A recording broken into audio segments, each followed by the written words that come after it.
indivisible, with liberty and justice for all. Let's pray. Father, as we gather today to go about the county business, help us and bless us with making wise decisions for all the taxpayers of Finney County. We also request better harvest weather for our farmers in the area. We know we need moisture, but this is harvest season, and we request better harvesting weather. In Jesus' name, amen. Amen.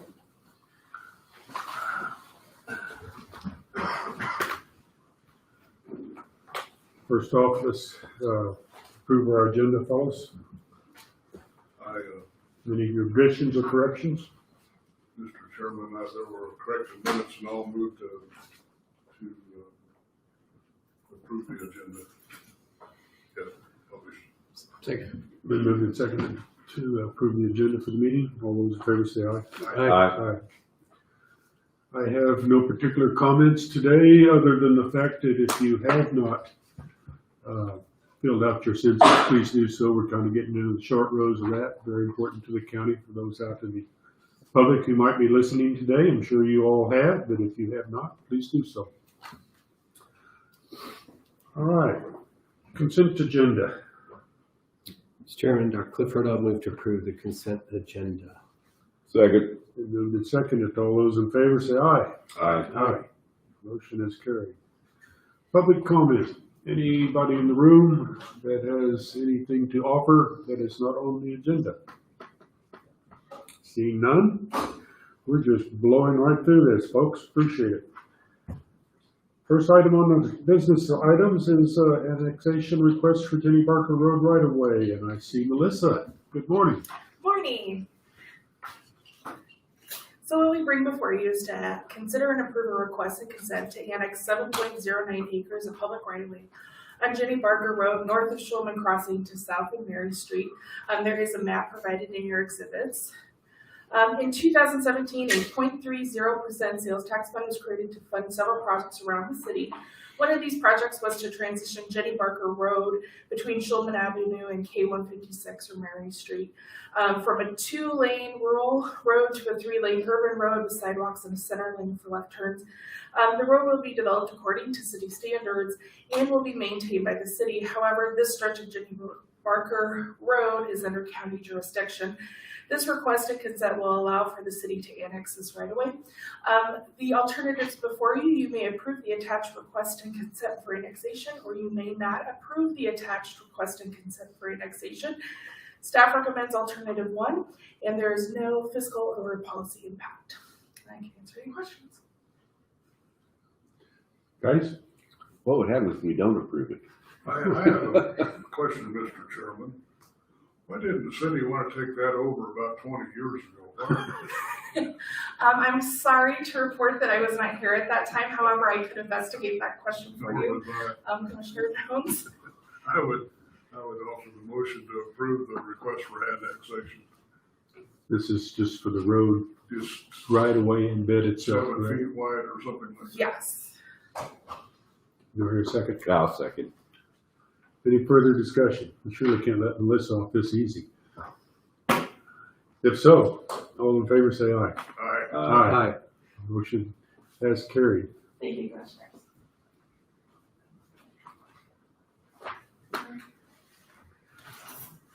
All right. Katrina, for the grant funds you have presented for 2 different agencies. Yes, this is nothing that needs signature or anything, because you already approved the grant clear back in June 1, I believe was the date of the approval. But because we're giving out such large amounts of dollars on grants to public entities or other agencies, I just wanted to see how you wanted to handle things. Every quarter we will be getting a check for $13,500 that is supposed to flow through our account and go to Big Brothers Big Sisters.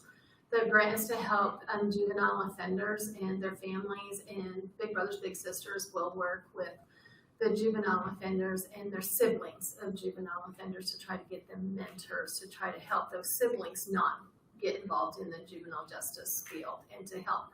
I'm sorry, the weather's so thick I'm having a hard time breathing.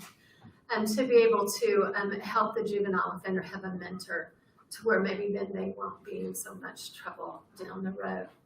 The other grant would be $15,000 every quarter, and that goes to Lidwell Finney County to work on mental health with our youth who are in the juvenile justice field and with staff and families to teach mental health first aid and some mental health trainings for families, medication trainings, things like that. And they'll be working with Area Mental Health and Genesis on some mental health issues with kids.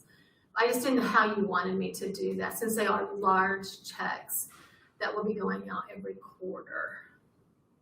And Robert and I talked, and we just thought it would be a good idea for me to bring it here for you to kind of have some say.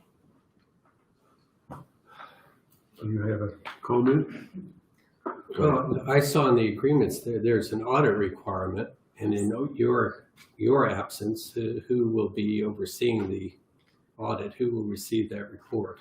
The new director will be overseeing it, and then until you have that hire, our business manager is the one who does it, and then the state of Kansas, anything that we spend, we have to send it to them on a quarterly basis, and then they audit our books every quarter also. We do them on a monthly basis and send them in, but they send us a little audit thing every quarter of, yes, we balance. We have to balance with the treasurer's office and our books, and then the state, we have to balance with their books. I get that side of it. I mean the Auditing what they're doing. To prove, because some of it, the big brothers are going to be providing mentors for siblings of these kids at a certain percentage. Because I'm sure these monies are admixed with all kinds of other funds that they're getting through grants and fundraisers.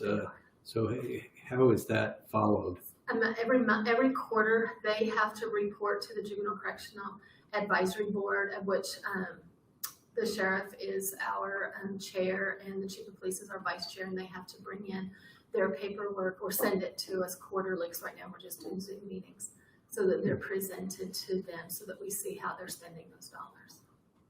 In your experience with their follow-up on these activities in the past has been what? Big Brothers Big Sisters has been excellent to work with on anything. We did one other grant with them before where we didn't provide them with the funds. We were providing them with kids, and their follow-up was excellent on how much money went to each one of those youth and their families and for what. I have not had any grant actual dealings with Lidwell Finney County, so we just have to be able to see what it is that they're going to provide. But they have to provide where those dollar figures were spent at in comparison with what they said, so it has to be spent on the mental health portion for the kids with Lidwell. And they were the grant applicant. We didn't assign it to them as opposed to Compass. Correct. We put out the grant applicants to everyone, including Compass, and we put them out in March, and they had to be back to us by May 1, and we did receive only these 2 grants at that point in time. They are able to apply for these grants again in March of next year. They will go out. They are 3-year grants on a 3-year cycle. Finney County this year got $180,000 to be able to disperse, but we only had $114,000 in requests. We did have CASA recently in late July request some funds. However, the state denied that because they wanted all to be done in March. At first, they said it could be done throughout the year if you still had funds left over, but then they changed it to March for accounting purposes. So Katrina, is this different than what you've done in the past, or is this? This is our first year of ever giving out any grant funds to anyone. So all it is, we're just that pass-through fund. So how did they used to fund it? Direct from the state to the different organizations, or? The state has never given out just funds directly to Big Brothers Big Sisters, Lidwell, or any other agency. They've had to go out and find their own grants. And because of the number of kids or the number of dollars that the Juvenile Justice Oversight Committee has left over from not having kids in placements or not having kids in juvenile detentions, things like that, the legislators have allowed us to allot these funds out for grants for our communities, and this is the first year to do that. Okay, thank you. Hey, Mr. Chairman, this is Dave for those online. Katrina, the program that you're discussing here actually involves more than Finney County, does it not? Yes, Big Brothers Big Sisters will also do in Kearney County, and Live Well will be doing all 6 counties. So I misunderstood, I guess, maybe your purpose for being here. I thought you were asking where to deposit the money and how to keep track of it within the county system.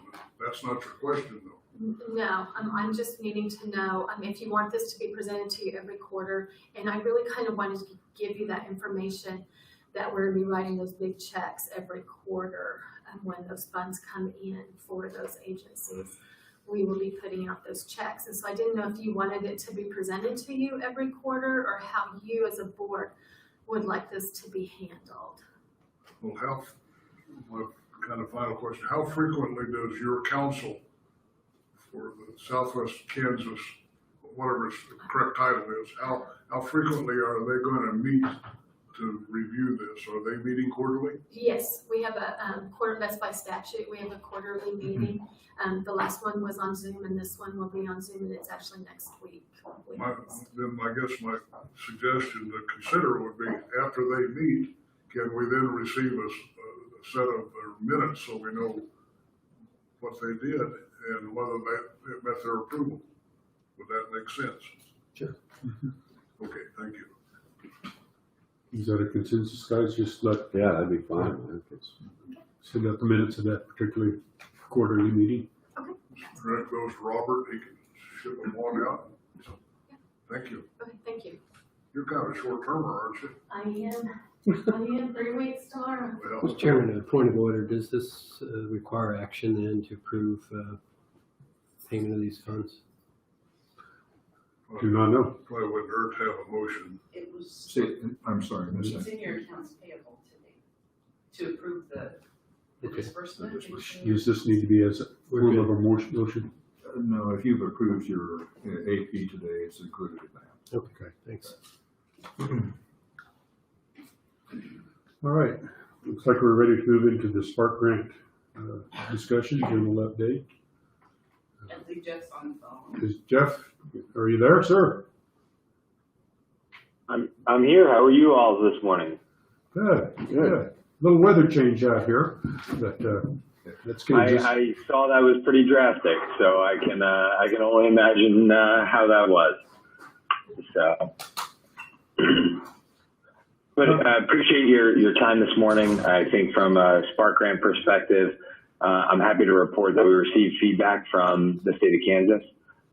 The feedback was very positive. The plan was approved. We received high marks for everything that we've put together, and now we can move towards implementation. I think what they indicated within their response is that we can proceed with all reimbursements and also the county direct aid portion, or the direct aid portions of the plan. So that's great news. I think that's extraordinarily positive. And the other update is that the September 15th reporting period has been eliminated, and the next time we'll have to report to the state is going to be October 15th.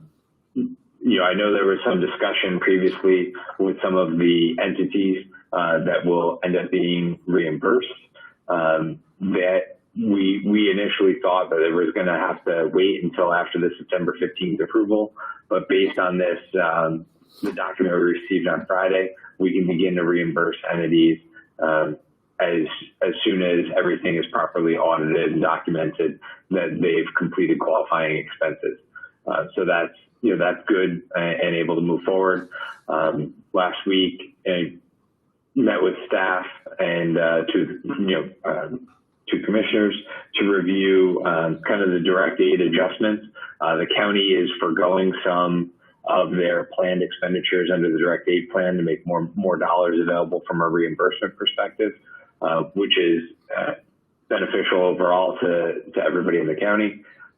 And then the last piece is we also assisted with preparing a round 2 application for the Connectivity Emergency Relief Grant. Robert heard late Friday that there were two RFI items, requests for information and clarification surrounding financial capacity and the GIS pathway of where the actually going to be run.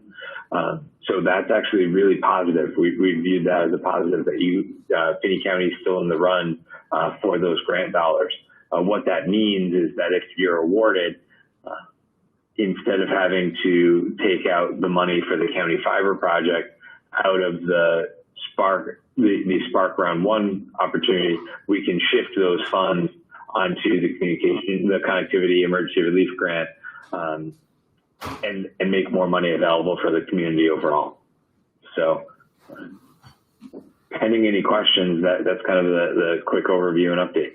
Well, first off, congratulations and thank you for all the work to get us through the first hurdle with the state. Appreciate that very much. Well done. The Sparks, do you call it the round 2? Is that, you're still calling that Sparks, or is that a different title on round 2? I don't know if it's Sparks or whether it's CARES Act. It is all still part of the overall Spark program, but that round 2, it's the Connectivity Emergency Relief Grant. It was a specific $50 million set aside with a project maximum of $10 million. At Robert's direction, we prepared an application to submit into that, because if we can get the money from that kind of set aside pot, we don't have to take it from the county's $10.9 million allocation, and we can make that go further. So it kind of is sitting with the theme that we've had all along of try to maximize the dollars to the greatest extent possible. So that's what we did, and hopefully we'll submit the 2 clarifying items today, and we'll hear positively about that grant application. As I said to Robert, I think that, it was a big swing. And if we hit it out of the park, that's great. And if we don't, we made every attempt to try and get all of the available dollars into the county. Fantastic. So the first step then is reimbursement, and as soon as documentation, I assume those checks will go out for reimbursement to our various entities? Correct. I believe those will be going out, I think, through the Treasurer's Office, if I remember correctly, on a electronic fund transfer, if I remember correctly. So either way, but we'll be working on that this week. Okay. And then the balance, those funds will be discussed when? Will you need commission approval for that, which is not reimbursement, correct? Correct. At this point in time, I know that Jeff is screening a lot of those and doing a lot of follow-up on documentation for reimbursements, as well as direct aid. Is that correct, Jeff? Correct. So a couple of things is from the county planned expenditures, the independent expenditures that are part of the direct aid plan, any of the ones that weren't called out can actually begin to be purchased right away. And what I told Robert this morning is start getting purchasing in earnest, get quotes back, get the necessary things done so that we can begin to procure those items that we told the state of Kansas that we would begin to procure. This is this is important for 2 reasons. One, there's some things on there that are going to take time, to get received by the county. And, with all of the Spark plans getting approved by the state on Friday, and actually I should correct myself there. They didn't approve all of them, the state. It appears from some of the conversations and talking with other counties that they were doing it alphabetically and only got around the P's in terms of approvals. I can tell you that we represent, and we're supporting Seward County as well, and they haven't received any feedback. And I have not seen any counties with S's that have received any plan approvals yet either. So I do think it was happening alphabetically. And the reason that that's important is once this money is released to these counties, they're going to be doing a lot of purchasing, just like you all are. So the sooner we can get, those recs cut and in process for any of the goods that we need to, that will be really important. The other piece is going to be the direct aid, those 3 grant programs that we talked about, during your approval. We'll have the final documentation and applications and everything probably next week to staff. We've been doing a constant review of funding availability, program guidelines to make sure that everything's properly documented. Our biggest thing with these direct aid grant programs is going to be just making sure that everything is done accordingly, so that if we ever get audited by Treasury or the state of Kansas, that everything is tucked in and squared away. So we should have the final pieces of that by the end of the week, for implementation sometime next week. Commissioners, Jeff, will we receive a list of who gets the money directly and what their request was? Is that what you're working on for next week? Side, Sorry? or the direct aid side? Whoever, Dory was getting ready to send checks out this week, into this week. Yep, so that's going to be the reimbursement items. Yes, you can get an access, you can get that list, no problem. Okay. And we have to report on that list to the state of Kansas. Okay. So, most of the entities that, would be receiving those reimbursements are, Garden City, Holcomb. Holcomb hasn't submitted anything because they had indicated they didn't have any cost, but USD 457, 363, Garden City Community College, those are, in the county are the major reimbursement items. Okay, on the direct aid, now, I guess I'm not real sure where all their requests fall, but it's either what they actually spent or what they're requesting they're thinking about spending. So the direct aid portion is what they're thinking about spending, what they need to spend. And there'll be a grant application. We'll have an electronic application for both, for the response to recovery grant, the agency relief grant, the household program. We're going to have electronic applications with specific items that they need to respond to, information that they need to provide, and then they request the dollar figure that they need. And each program will have its maximums that you all have already approved, with a caveat of if they need additional dollars, up and above the maximum, you'll evaluate that on a case by case basis. Okay. Jeff, Commissioner Clifford, for clarity, and I was here on Friday with Commissioner Jones. When you say approval, my understanding was that was based on the August 15th submission that only included the county and Russell Child Development Center. Is that correct? That is correct. So we received the approval of those reimbursement items, but it did say at the bottom of the approval that we can proceed with our reimbursement plan, because we did leave extra dollars available that were unallocated from a reimbursement perspective. So you can move forward with those reimbursements now.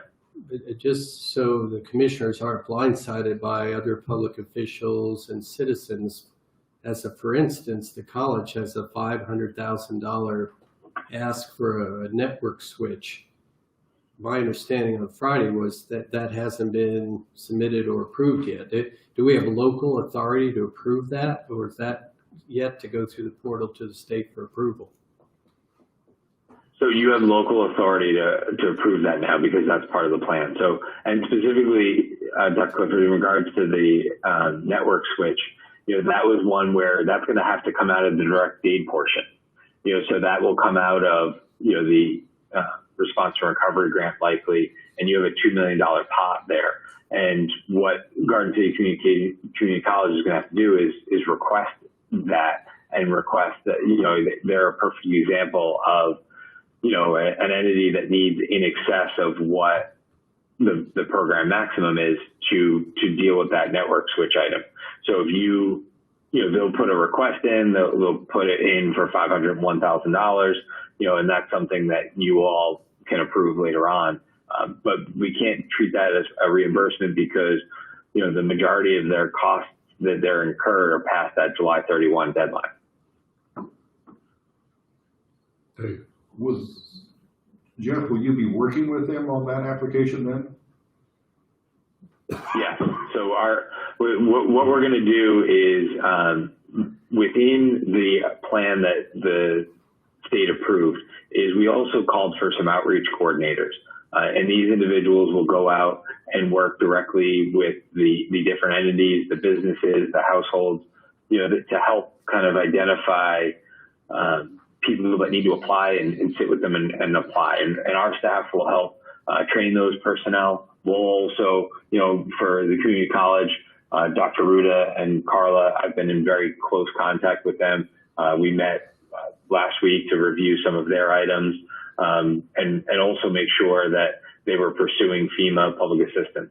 And I think that's one important point that I wanted to let you all know is that there is some talk that I think is driven from one of the KDEM representatives that you have to apply to Spark first before you can get FEMA PA. And I just want to say for the record that that's not the case.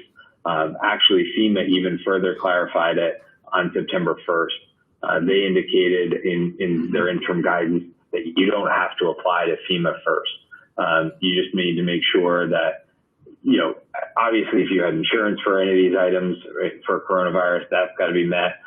If there's any direct grants from other federal agencies, that has to be met.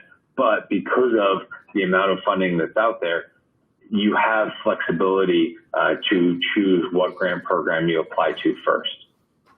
You know, and then that's where, you know, it kind of reaffirms the strategy that the county's taken, that if you can get it from somewhere else, go get it from there. And, you know, Garden City Community College is going to be pursuing FEMA public assistance.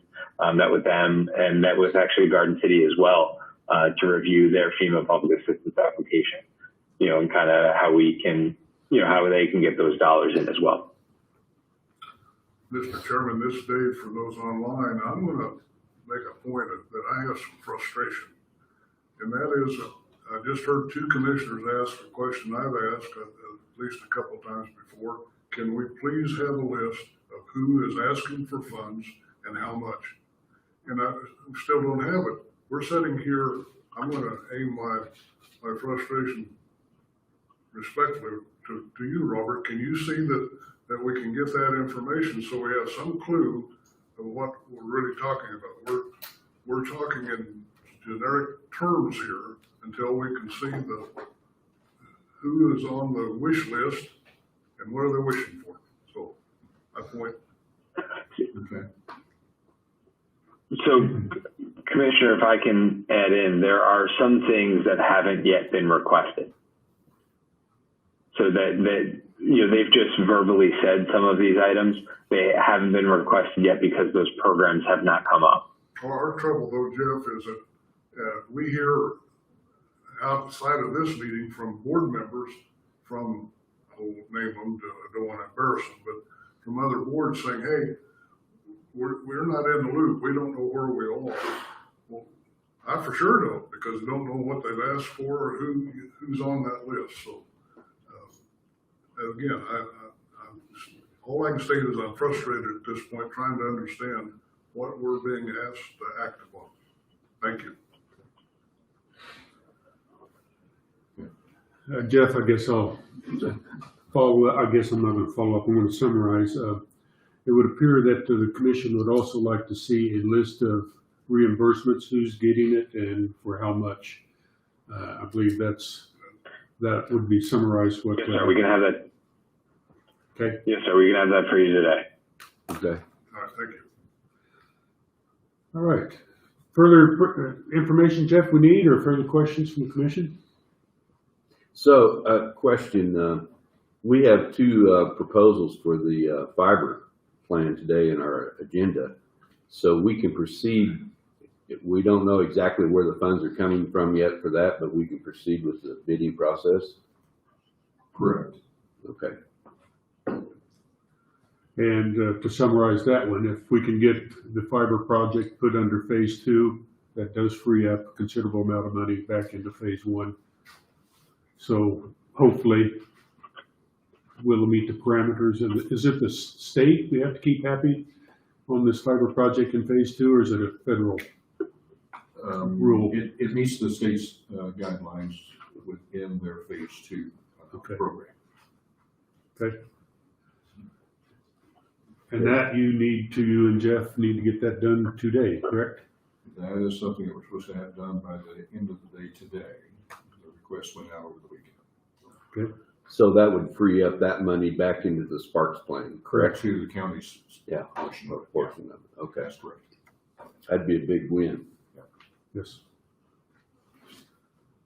All right. Jeff, anything further on this? You know, I assume you would like to stay aligned to hear the fiber project. You're welcome to.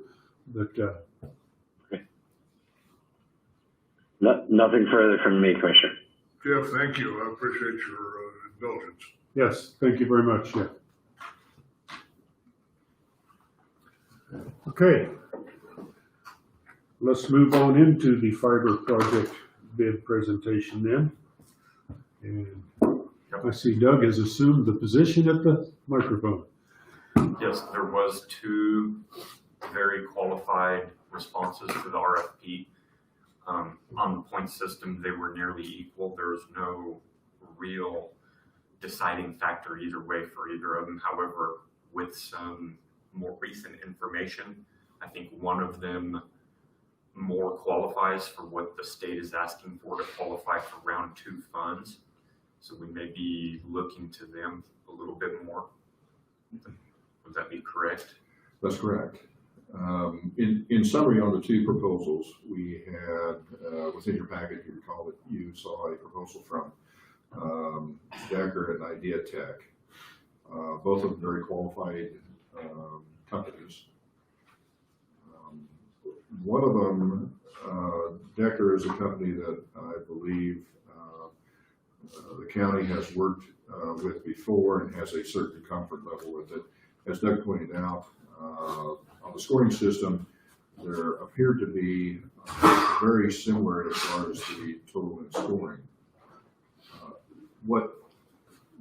One thing that Idea Tech brought to the table in their proposal was laying alongside the county's fiber another fiber strand that would be utilized for residential and commercial use in the future.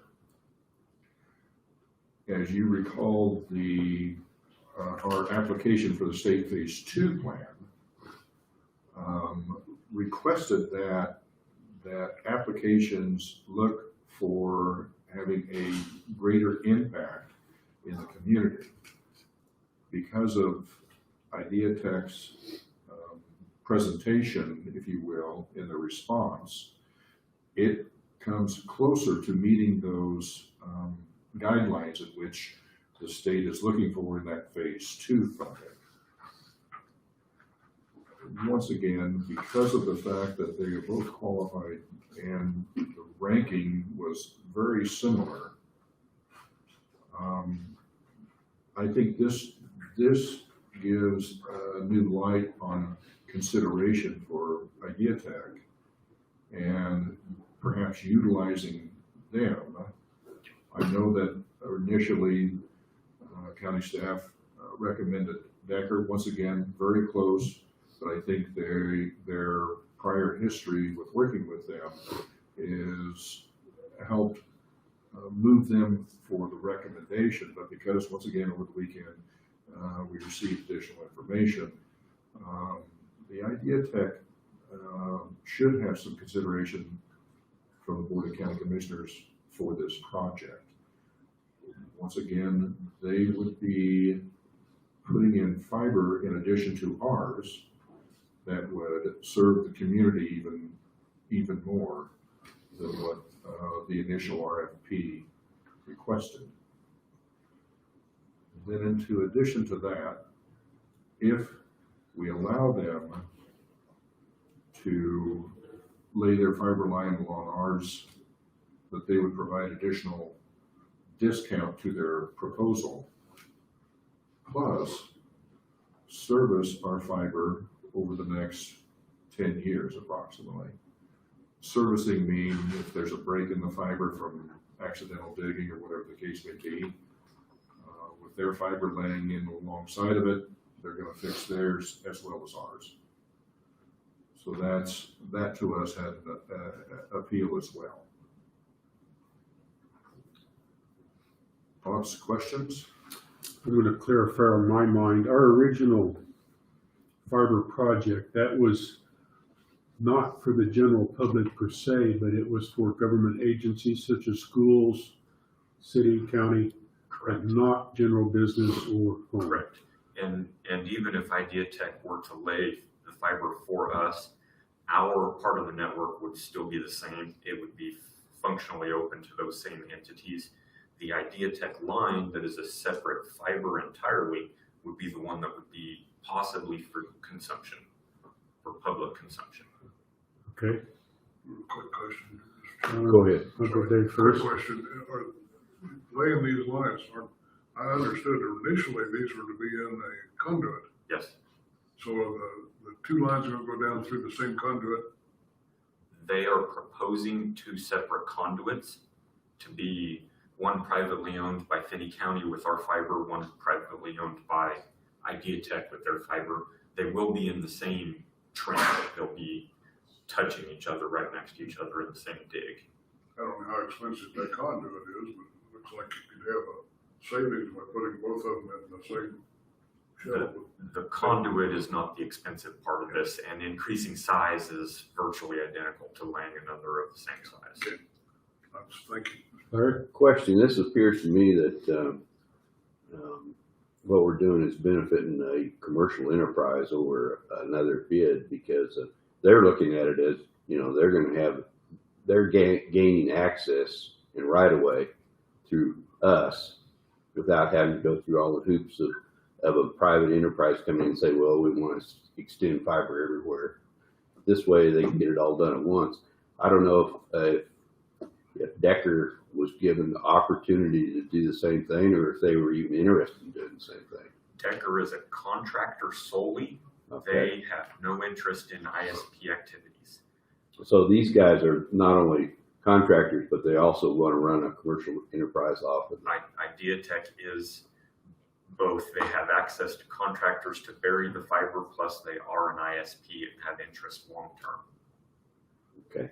Well, I'm just scanning through their contract. I noticed there were several exceptions for different things they had in stock and didn't have in stock. So was that a concern with you or? So both of them are functionally adequate as far as our end goal. Both of them made some accommodations due to things they could or could not get, but it's not an item that is concern to us. So one of the items was getting under the BNSF. Would be a long-term project to get that done, or do you think they can get that done quickly? The Ideatech proposal says they can get it completed. Okay. Now, Ideatech subcontracts their work, correct, to, in our case, a local contractor? Correct. And the difference in cost between the two proposals is? It's listed on. Change- It's about change 50. What we have in our, Well, it's about 50 to start, but you get 200,000 discount to do Correct. the trench. so these figures that we have in our packet are what you're currently talking about, not any changes this morning. Correct.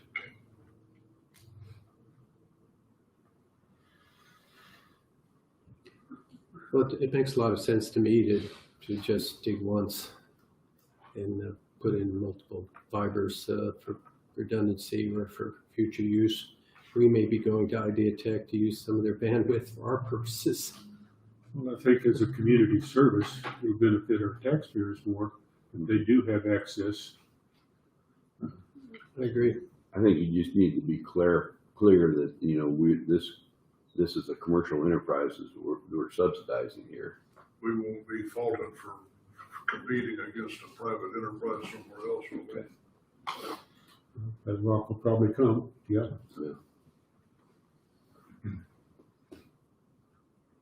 The reason I ask that, I see out in the vicinity of the college, another enterprise putting in fiber optics, so. Anyway. Further discussion? Any more points anybody wants to bring up?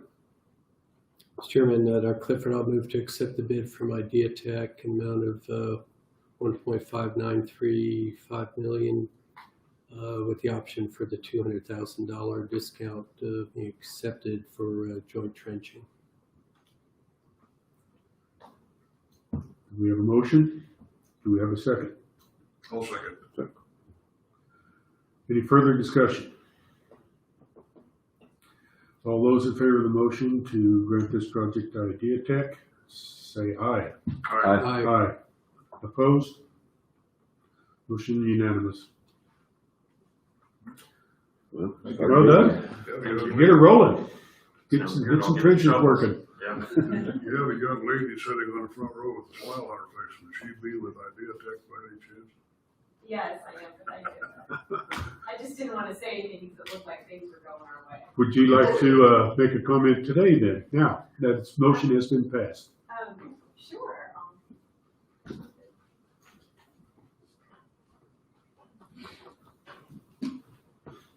Yeah, thank you, Chairman Dries and Commissioners and Administrator Reese. I just wanted to take a second to say that we're really excited to have the opportunity to work with you, and wanted to give props to Administrator Reese, who took time out of his holiday to speak with us about some of these items, and also Doug has been very helpful throughout this process. So we're looking forward to any kind of partnership and meeting your community's needs. So thank you very much. Well, thank you for coming to visit us. And if you had any questions, I can hang out until after the meeting's over. I have a question. You may have some overalls and a shovel so you can get started. We're gonna leave that to Garrett Spear. Thank you. I do. Might point out that both Doug and Robert, their holiday weekend was interrupted quite dramatically by both this as well as phase 2 state requirements. So we appreciate their extra effort over your days off. Appreciate that very much. All right, we're ready to move on. Let's go to Colleen with her health department updates. Hopefully it's all good news, but probably not. How are numbers doing? Increasing slightly, but not a huge increase. I asked Sarah to bring up the covid.ks.gov, sorry, the coronavirus website on finncounty.org. If she can actually, should we turn it a little bit so the commissioners can see it by chance? Thank you so much. We've done some updates, so I was going to walk you through some of the updates that we have on here. So if we scroll down just a little bit, Sorry. you're okay, sorry, I'm readjusting everyone here. Do you want to control? Sure. It's just a 2-finger scroll down to move down the page. Bear with me here. So down here on the bottom, we're now doing the weekly public health update, which this is now our second week of doing it. We're also putting this out on social media. So in here we have our general update. Let's see if I can get it to scroll.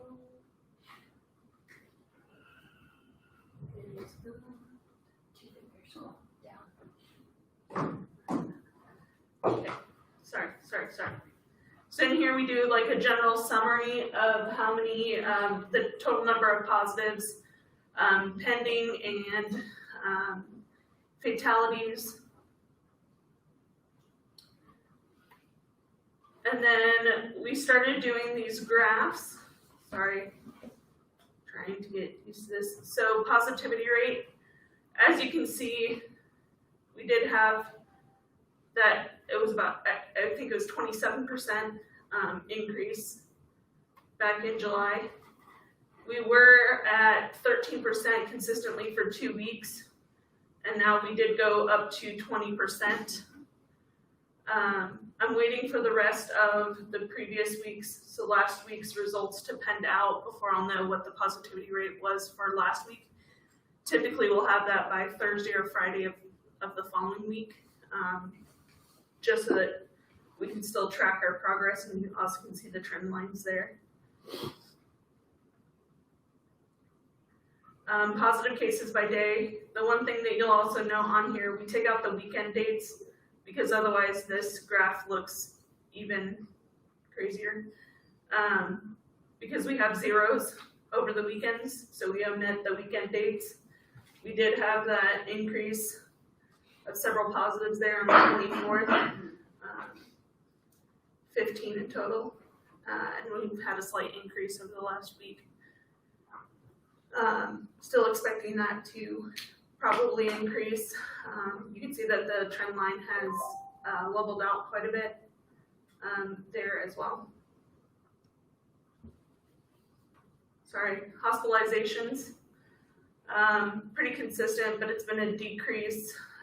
Yesterday's hospitalization number was 5, so we will start to see a little bit of an increase again, but it's been consistently pretty much anywhere between 2 and 5. That has stayed level. And then our age range of positive cases by day, the question kind of comes up of, are we still seeing the same positives within the same age range? When you look at our data that we post in here, we've always consistently seen,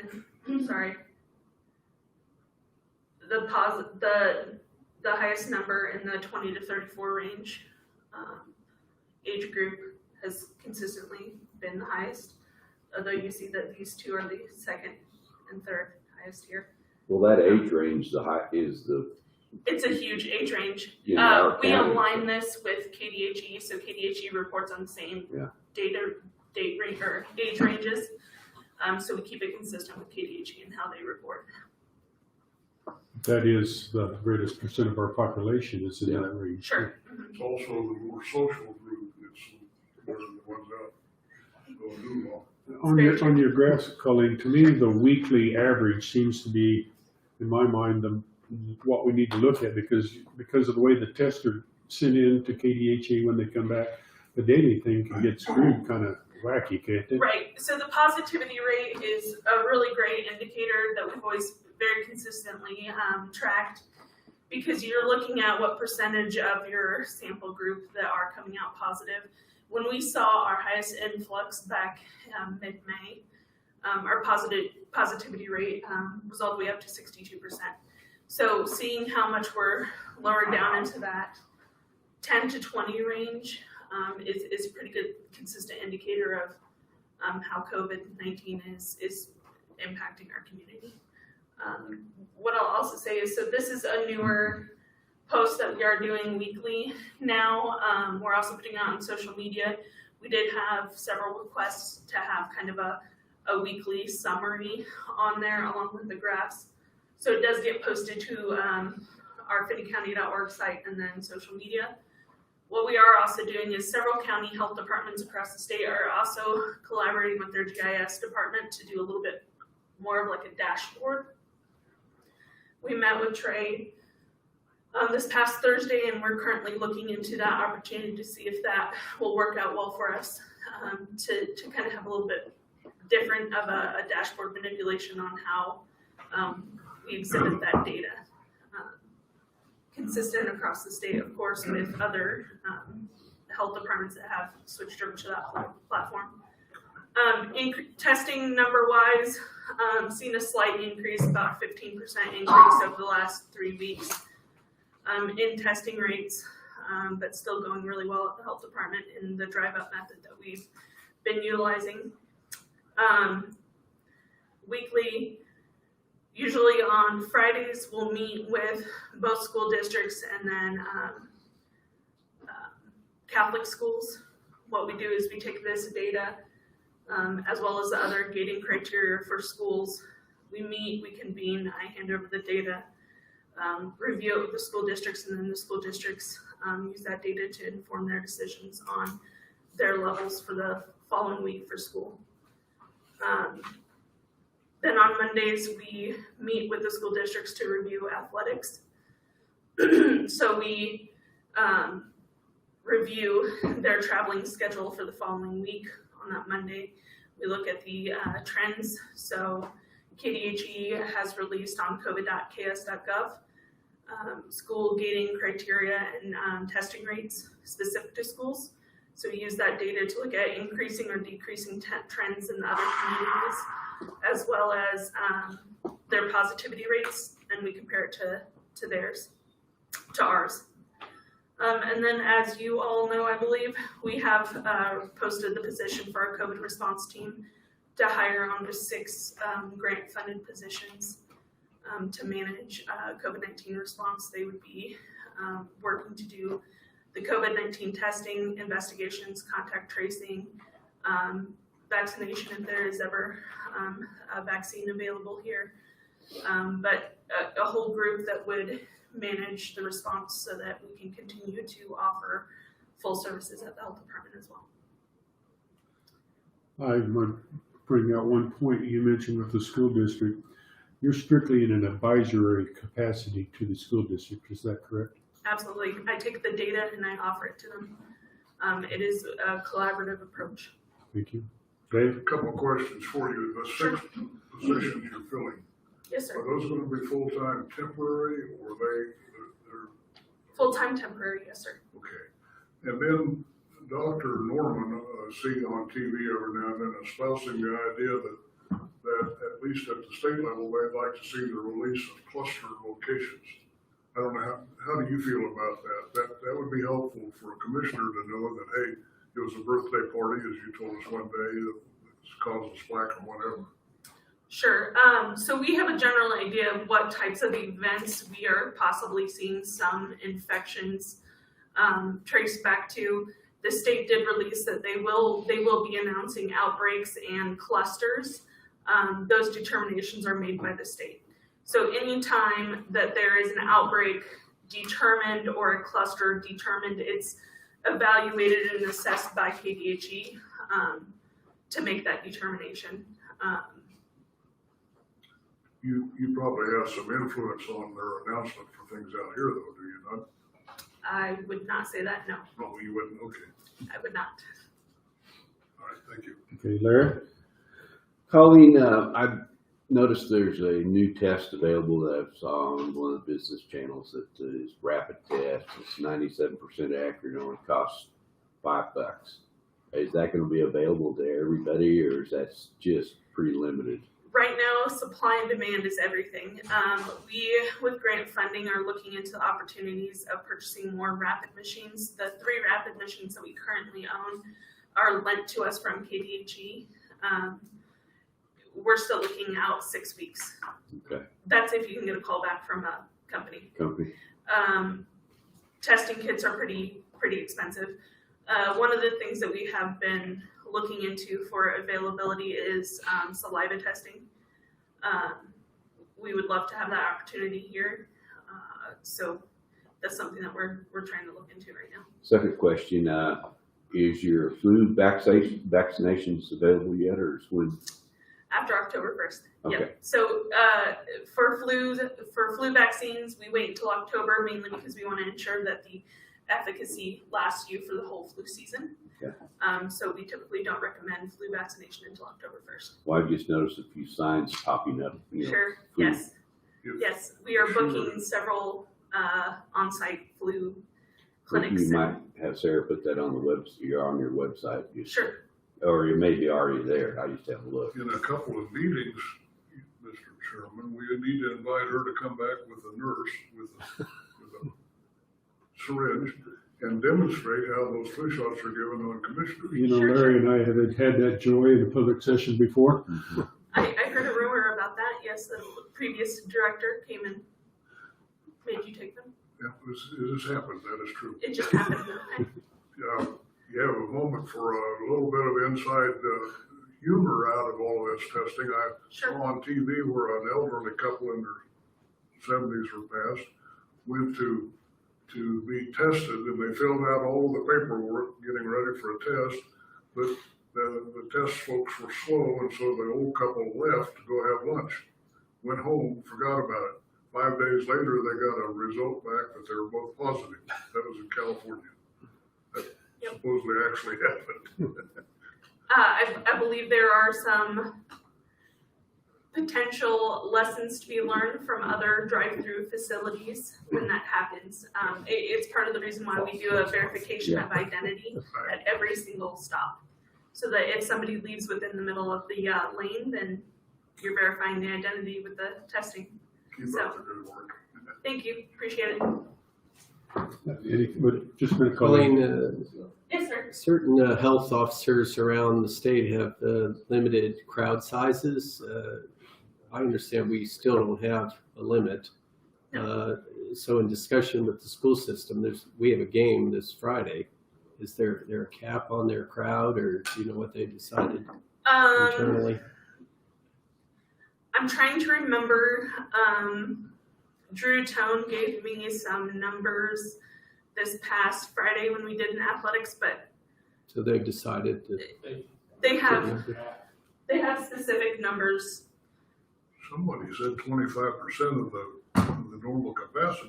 It's at Skylar 25 or just said it was 50%. 50%. Three was at 50% capacity, so they would sell their season tickets, and then whatever's left over will sell at the game. The way I understood his comment that their board. Thank you. I don't remember. I'm sorry. No, There's that's so many fine. numbers. It's up to them, though. It's not us. Absolutely. Yeah. Thank you. Further questions for Colleen? Okay, thank you very much. Thanks. Have a Thank good you. week. Appreciate it. John, God, I hate to let you come up here without doing a break, but It's about break time. is it break time? Get there before they break. I'll bet we can Get them make up here. Come forward, John. What are we going for? Road projects? We have Road and Bridge first on our agenda. I think you have video somewhere. I don't know which one you want to show. I would almost do the slower one.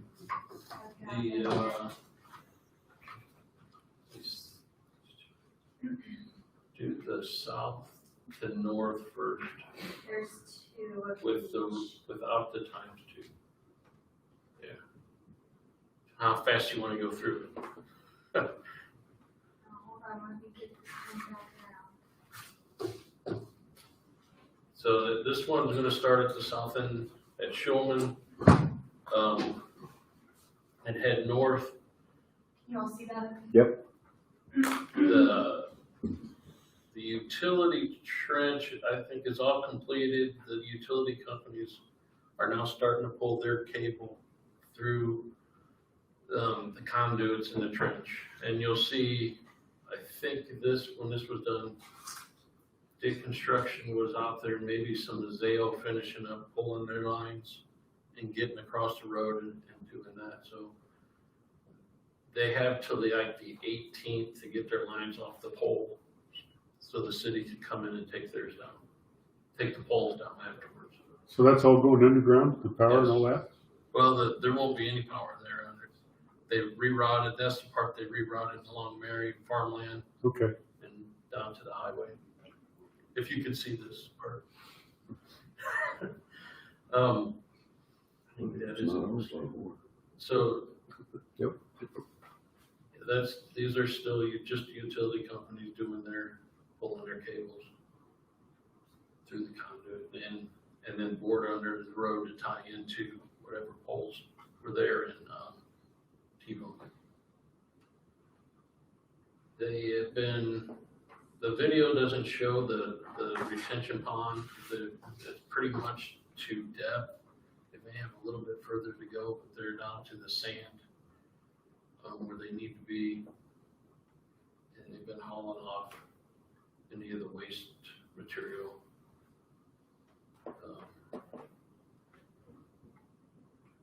Closer to the north end, we're getting there now, or closer to it now. They have pulled the water line relocation They're starting north to south. It's past where the barricades are that close the road. And so is, they started storm sewer work last week too. So they set in some inlets and laid storm sewer pipe. Who's flying that drone? That was probably that blue pickup with Adam. Whoever it is, they're good at it. Well, he just pushed a button and it's doing it by itself.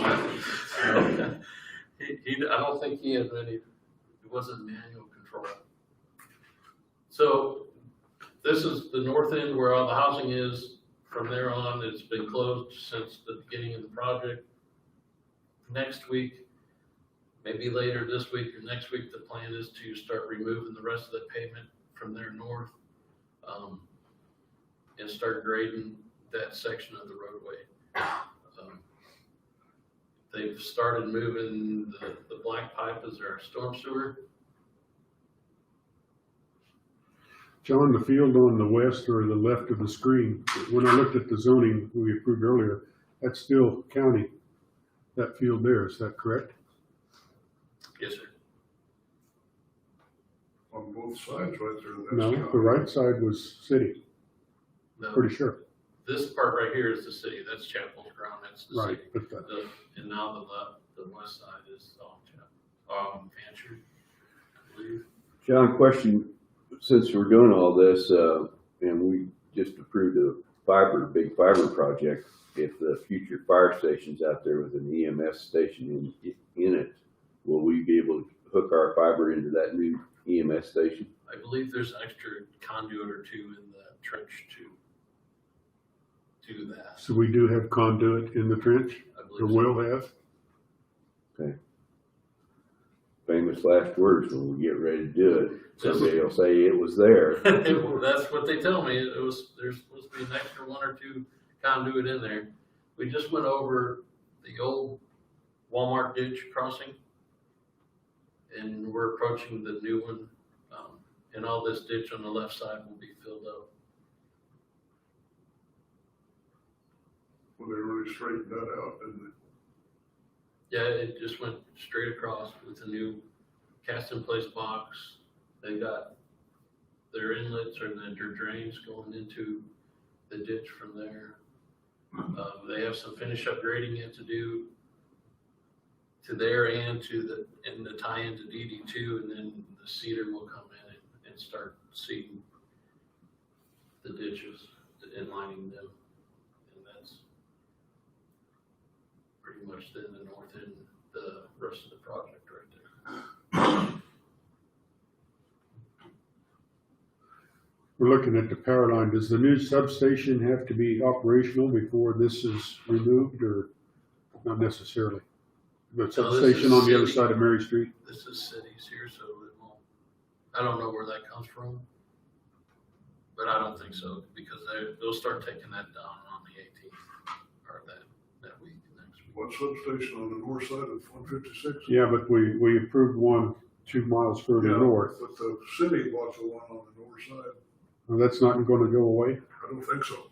I No. think that's city, and then Wheatlands is building 2 miles north. Yeah, Okay.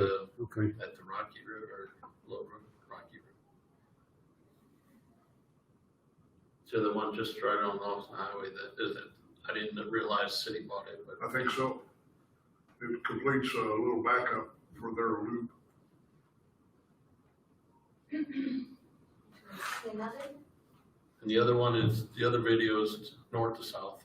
We can make it go faster if you wanted to see that, but it's up to you guys. It's not our project anymore. Okay.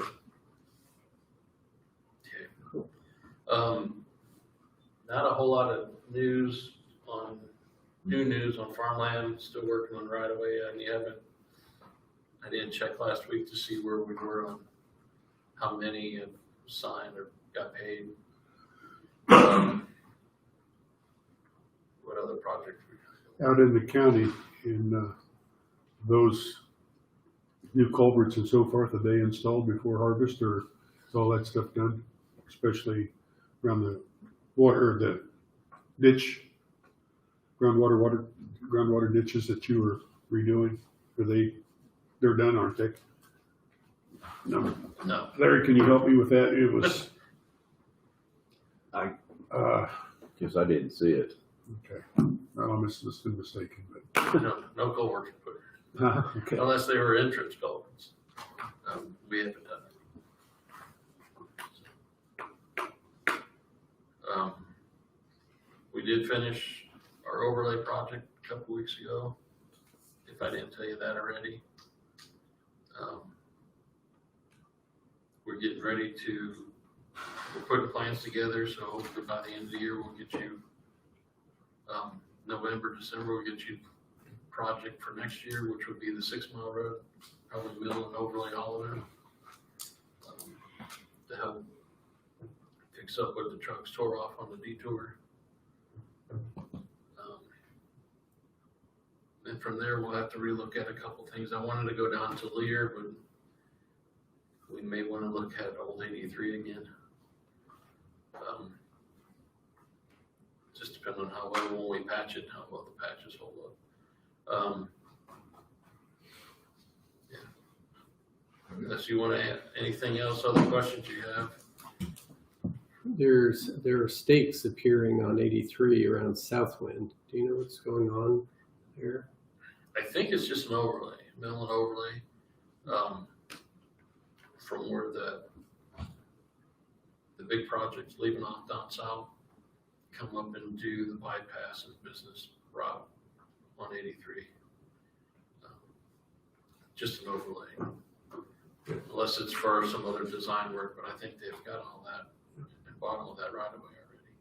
Yeah, the pavement's starting to sort of delaminate, so that's Yeah, encouraging. I believe the contractor Venture that did ours and is doing that big south project is doing that, and they indicated that that's what that was, an overlay. Good, thank you.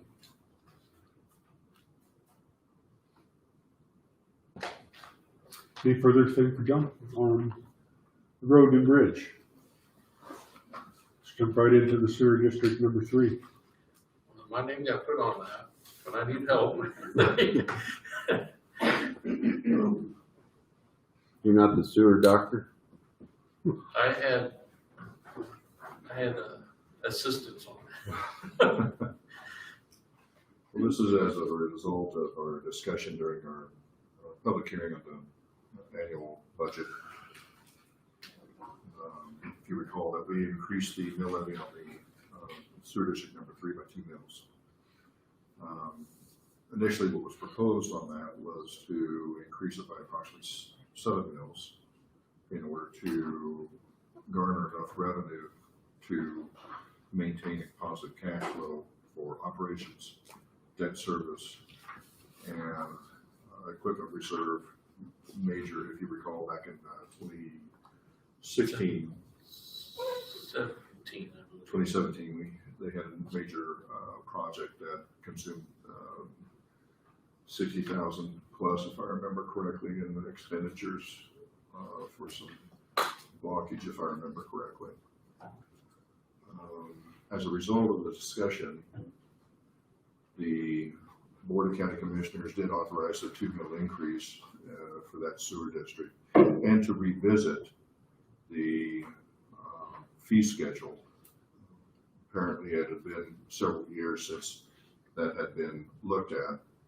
The current rate is $312 annually, which is paid in approximately a month's time. If they do not pay it in that month's time, then it is put on their tax bill as specials. Also recall that we had a high rate of delinquency, and there was discussion about doing a monthly billing as well. We are not suggesting doing that at this point in time.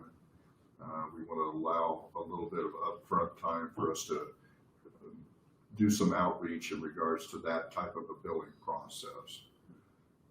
But as a result of review of the revenues and the resources, we looked at what might be an appropriate fee level for that sewer district to maintain a sound cash flow.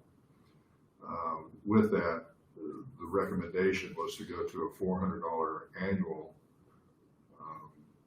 sewer bill and offer a 10% discount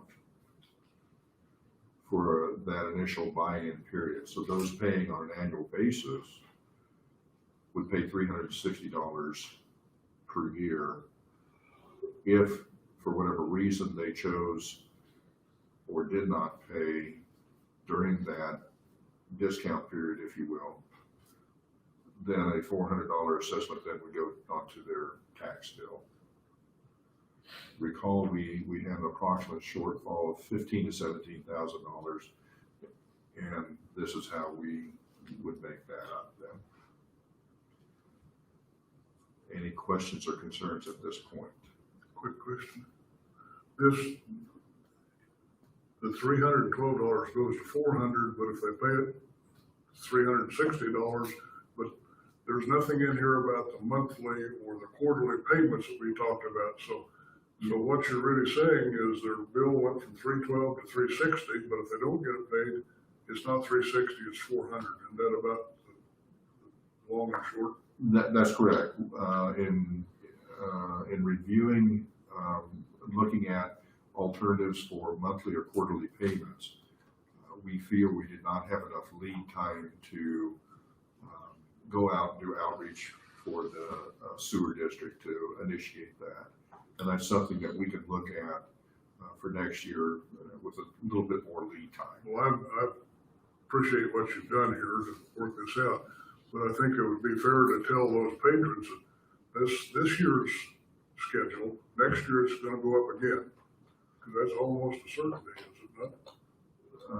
In order to, that I don't know. You're falling. If everybody paid the $360, you're still falling short of the $17,000 that you need to make up. Actually, the based upon your trends that you have in your prepayment, if you will, I would anticipate that you would have up to about 30% of your patrons that would pay up front, and the remaining would pay in over the assessed rate, and that's how we anticipated that increase. Well, good luck, and I appreciate what you've done here. Was the $7,000 transfer in the current budget then, or it's still anticipated in this structure? No, we will have to, yes, it is in the 21 budget. It's in the 21 budget. But we'll have to look at transferring money this year to make that whole yet. Does this take some sort of action on the Yes. commission motion? Yes, it will. Motion? One more question before you start, Dave. On the billing process, I guess it'd be more for Dory because she has to do it. And what would it entail to go to a quarterly or monthly billing? But we've got to do some research. We can't certainly do it with the tools that we have now, so we need to research a tool. Get a different software system or billing system? Potentially, yes. Okay. We may have something tucked away somewhere that we can use, but that's something that we need to research.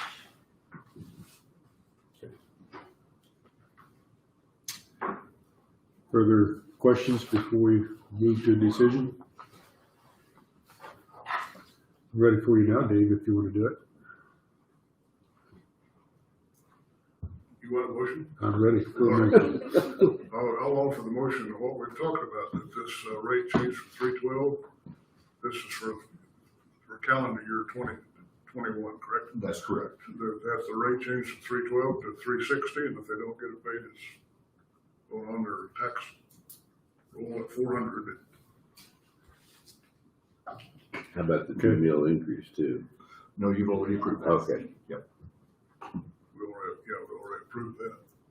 I'll second Dave's motion. It's moved and seconded that we move to a $400 annual fee with a discount to $360 if paid in advance. subject to the 21 budget year.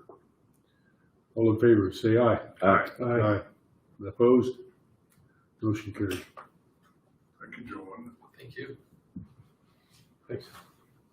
Thanks for the phone calls.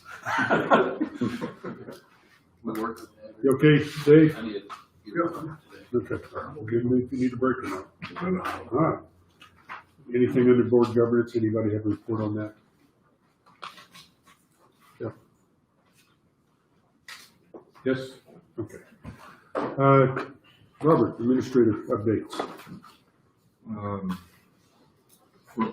From our office, we'll obviously be continually working on, today's be consumed on that second phase application. We'll be also working with Jeff throughout the week on upcoming disbursements and so forth, as well as internally with both the clerk and treasurer's office in that regards. Do we need to have a formal motion to approve these reimbursements from the board?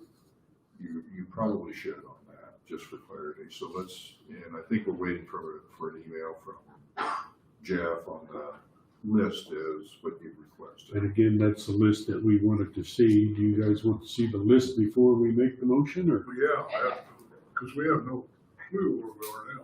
I would just mention that list, not all of those expenses have been deemed qualified. So as you're talking to people and say, I see you requested $80,000 worth of stuff, know that those aren't all qualified expenses at this point. So they're not necessarily going to get the $80,000 until it's reviewed and officially approved. But you're gonna you'll do all that this week? Jeff will? Well, they have the list, oh. The majority of it is in the system. It's all in the portal. It's what a couple of you saw on Friday.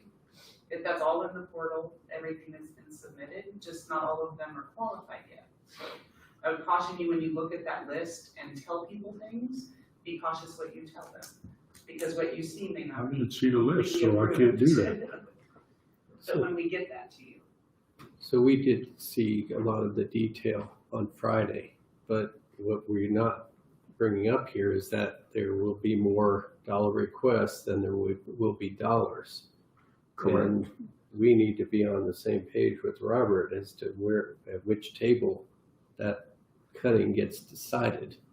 And right now it's been on you and hasn't really come to us. Well, actually, I've not done it. I've not done it. We haven't done it yet, I was going to make this in my report, but I talked to all the public entities before the Friday meeting, the CEOs, and in the city's case with the mayor. And there's great concern about priorities. Who's Now, is this on refunded expenses or? I think the funding forward. will be dictated by what's qualified. Right. So, and it appears to me like that pot will be sufficient. But Are you comfortable having motion to approve the refunding without seeing the list? I still think we need to see it. Although you're going to get, I know Mel Hitz was here before. What I was forwarded me from the city was like a 10-page automated clearinghouse disbursements. I mean, you might not want to see it in that form. I think we need to see it more aggregated. And I have what the college requests are, which is a very nice spreadsheet. I think on the reimbursement piece, there appears to be sufficient asset to pay people for expenses they made in good faith, like the college. But on the wish list, there's like a $500,000 network switch for online education. That's going to be competing against $375,000 for USD 257 for online education materials and laptops. So at some point, we're going to need to bring it here, I think, to cut that up. Robert, what are your thoughts? All 5 commissioners need to be. No, I agree with you. And once again, I have not seen all of the requests. You mentioned that you have one from the college. I've not even seen that. It's through the portal, though. And so those are, They have not submitted anything through the portal, at least they hadn't as of Friday. They think they have, but I won't get into that argument. It'll get done at some point. but you're absolutely correct. I think those are the types of things that the Board of County Commissioners need to be weighing in on. And also, on Friday, the two commissioners that were here also heard the other revenues that were available to the schools as well, which also plays into, trying to make things They happen. have two different buckets of money they can get money out of, is that not correct? That is correct. So there's a lot of decisions that you as the Board of County Commissioners will need to make as far as those future requests as we go forward. Once again, Jeff is working with them on the reimbursement for the FEMA PA grants. And really has been working with them throughout the entire process with making sure they get their requests in, making sure it qualifies under the guidelines of the state of Kansas and all this, and proper documentation as well. What I am hearing is that before those checks are cut for reimbursement, we want to see that list to approve those checks before they are cut. We'll Is have that a to fair have another statement? meeting then. That'd be the next meeting. But I want to say that I feel we're doing it right. Okay. In Dodge City, Ford County has given the community college $1 million, said, Here you don't go. spend Huh? it. And how they're going to, find all the receipts and The generate trouble with that- accountability that's problematic for me. We're doing it right. Trouble with that is something is not approved from the college expenses, and Ford County gets a chance to put the money back in the kettle. Right. So I don't want to be part of that. But that's what entities like the college they're comparing themselves to that. And Hutch with $1 million, and even though they have other pots of money. But part of our tasking is to support educational institutions. They're not excluded. So again, getting relief to October 15th is huge. Mhm. I mean, if we had to do this by a week from today, it would be, I think it's an The impossible compression task. of the time makes it tough. Yeah, so I do think that Robert will be able to line this up for us in aggregate, and we can compare needs and wishes and priorities, and hopefully we'll get $1.5 million on the fiber project, and that will really loosen up the funding. We interrupted your report, but you hit a topic there, so anything further on that part of it? I don't believe we have anything else on that. Okay, let's do the sparks. Once again, I know Jeff is working on that listing and updated listing for us. So. Again, I think it's clear that we want to see the list before the checks are sent. And then you'll get a motion at that time to approve that reimbursement part. And to clarify, as you talk to your constituents, there's a reimbursement side, and that's the things that are in the portal.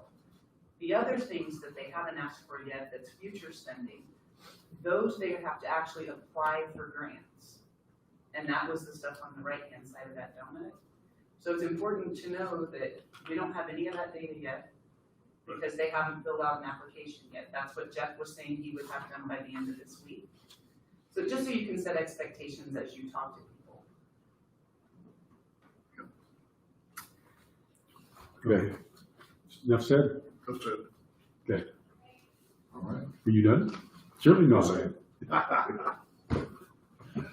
Start playing on your side today. May we, Skylar, would you mind coming this direction? Because I have an item that I think probably he can answer, Mr. Chairman. Fair enough.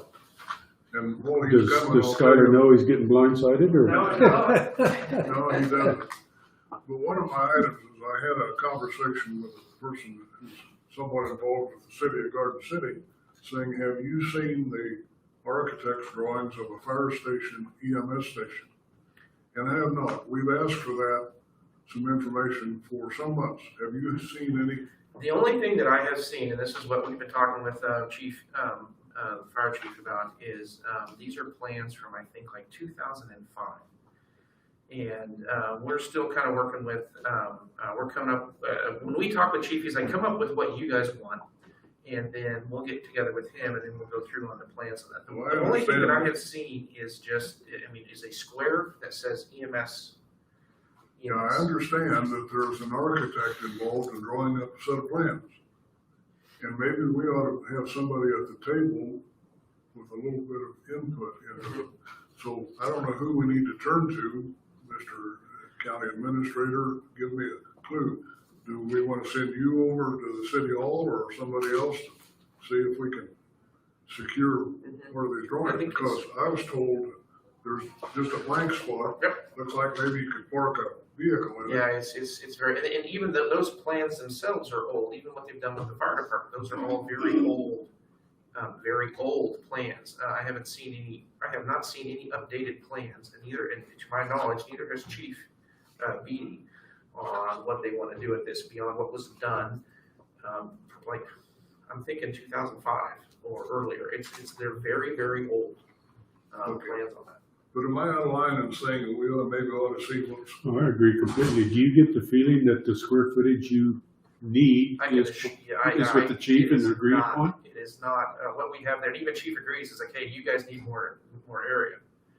You know, so We need dorm area and a few other things there. Yeah, there's quite a bit of area that we need. Now, there are areas that we can share, you know, but as far as like dorm area, kitchen area, even garage area, I think needs to be a whole separate section. And then Robert has also given us directive to kind of get with John Ellerman there on putting the CAD together. We just haven't had time to get through that there with the other things that we're working on. But that is in the works. And what Robert has asked us to do is to come up with what we want and then get a CAD drawing, at least with the aid of John Ellerman there with the resources that they have there. And then we're getting together with the chief on that.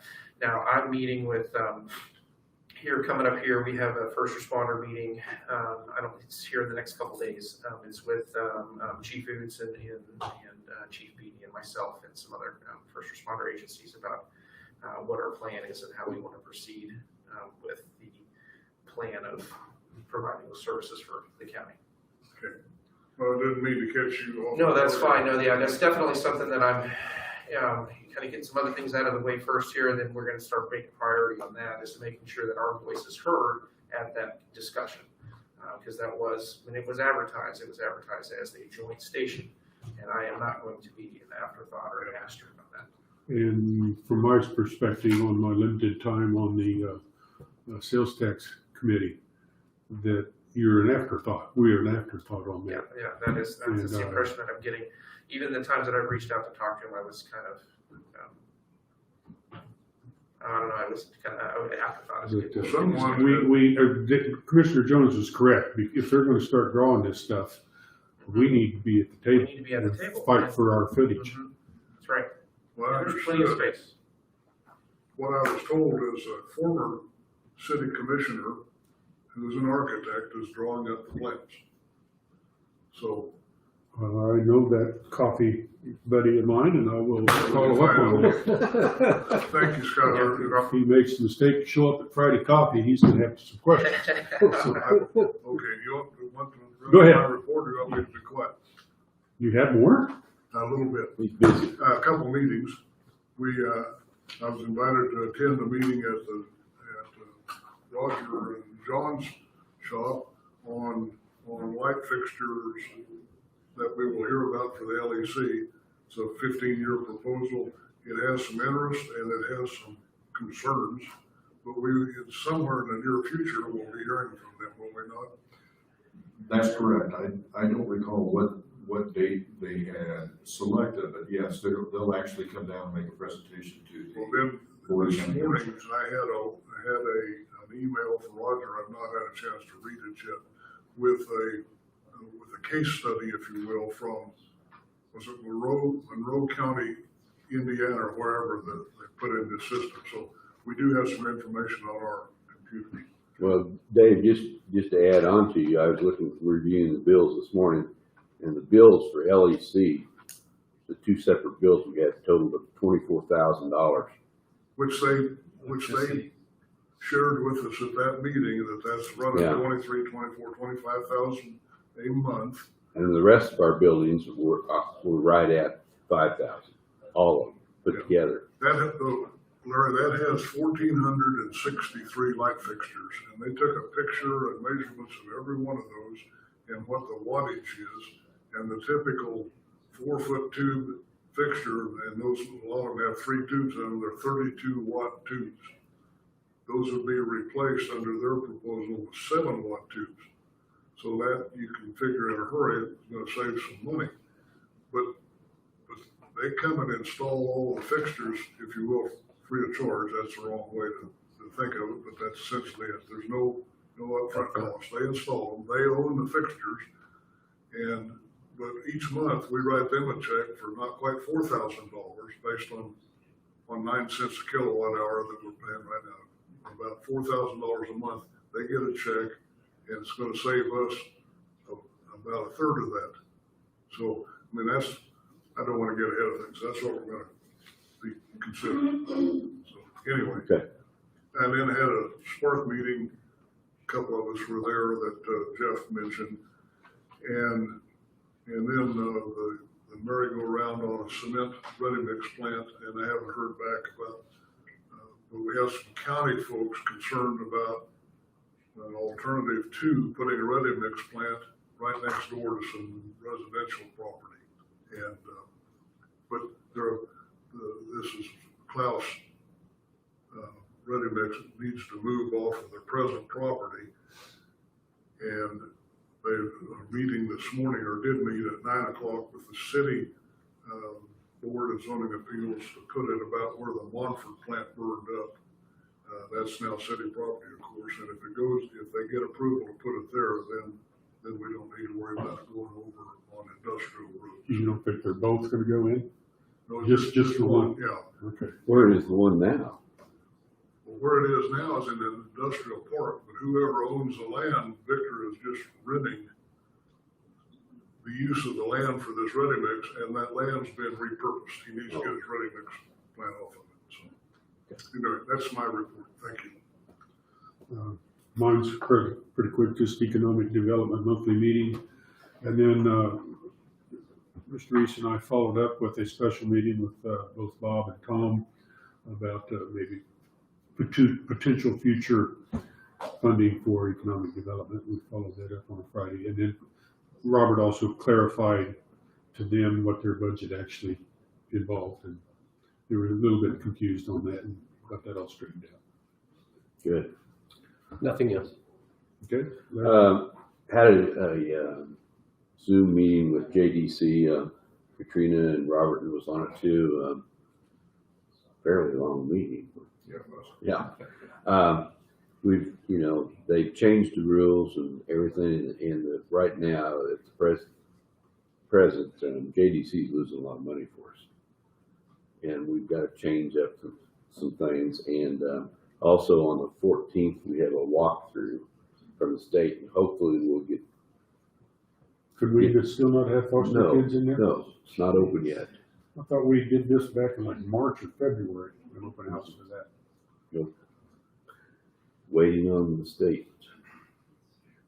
So hopefully on the 14th we'll have a walkthrough on that and get that underway. And then, we have some challenges down there. We're going to have to hire a new director, which will be a challenge to get the right person in there to run this thing, because the state has really changed the rules on JDC. Also, I noticed in the trade press that Tyson is going to enter into their own health departments, build their own physical health departments. And one of the first ones they're going to build is in Finney County and Sioux City. So I didn't know if you guys had been in contact with them or heard anything from them. I think Colleen was aware of it. Yeah, Marathon Health is who they're going to work through. But I don't know if this means they're gonna build their own separate facility or exactly what the, That I don't recall. I know that she was aware, but I don't know to what extent. Okay. Of that. so I don't know how that will affect our health department and the traffic flow in and out of there. That's all I've got. When I came here 25 years ago, there was Liberty Healthcare that took care of IBP employees. I don't know if you remember that. Dr. Loader was here. Anybody know Bryce Loader? Brother Randall Loader. Yeah, It was I know located Randall. upstairs from Yeah. our office, and they were the healthcare facility for IBP. Didn't last very long, though. Well, this came out in trade press last week. In fact, I forwarded a copy of the email that you, I don't know if I sent it to you, Robert, or I may have sent it to Lana. But, and they announced they were gonna build 2 of these, and one of them was in Sioux City for their facility there, and the other one was here in Petty County, so. We'll see. Okay. Anything further? Hearing nothing, meeting is adjourned. Thank you, sir. Thanks. That's